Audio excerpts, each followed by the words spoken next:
ভিডিওটি সবাই শেয়ার করে দিবেন। আজকের খবর চট্টগ্রাম থেকে সরাসরি।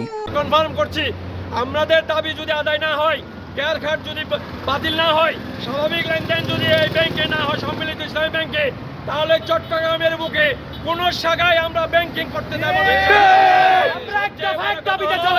সবচেয়ে বড় কথা হলো আমানতকারীদের আমানত সুরক্ষা করে আমাদেরকে আমাদের টাকা ফেরতের ব্যবস্থা করতে হবে।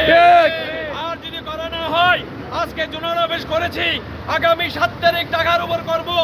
এইভাবে চলতে চলতে প্রতিরাত যতদিন আমাদের দাবি আদায় নেওয়া হবে, ততদিন আমাদের আন্দোলন চলমান থাকবে ইনশাআল্লাহ। আমরা বলতে চাই, যদি আমানত সম্মিলিত ইসলামী ব্যাংকে সঠিকভাবে পরিচালনা করতে হয়, আমাদের আগের আমানতকারীদের স্বার্থকে সম্মিলিত করতে হবে, আমাদের দাবি আদায় করে দিতে হবে।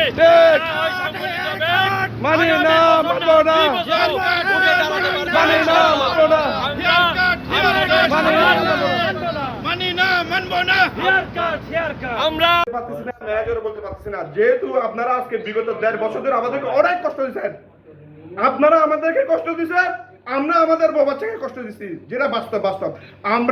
আমরা জ্বরে ভিজতেছি, রোদে শুকাচ্ছি, কিন্তু আপনারা ঠিকই অফিসে আসতেছেন, এসির মধ্যে বসে আপনারা মাসে মাসে বেতনে নিচ্ছেন, এবং যেটা আপনাদেরকে কর্তন করা হয়েছে ওটাও দিয়ে দিচ্ছেন।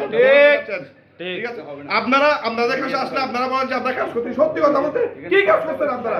একটা সময় সম্মান করছেন? হ্যাঁ, কিছুই করেন না আপনারা। আমি বলি আপনাদেরকে, কষ্ট করে টাকা উপার্জন করছি, আপনারা যদি আমার টাকা সেফটি দিতে না পারেন, আপনাদের কোনো সেফটি রাখবো না। আগামী রবিবার থেকে দেখবেন আপনাদের ব্রাঞ্চে হয়তো কিছু করতে পারবো না, আপনাদেরকে ব্রাঞ্চ একটা ফুলের টোকাও দিব, ঠিক আছে?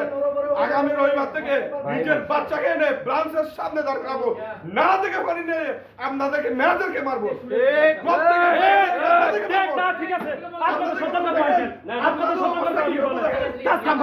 অসুস্থ রোগী ফেলাই আমরা এখানে কেন করবো? ওনাদের দিতে দিতে আর সহ্য করবো না, ঠিক আছে, আর সহ্য করবো না, অনেক হয়ে গেছে। আর যদি করা না হয়, আজকে জুনারবেশ করেছি, আগামী 7 তারিখ টাকার উপর করব। এইভাবে চলতে চলতে প্রতিরাত যতদিন আমাদের দাবি আদায় নেওয়া হবে, ততদিন আমাদের আন্দোলন চলমান থাকবে ইনশাআল্লাহ।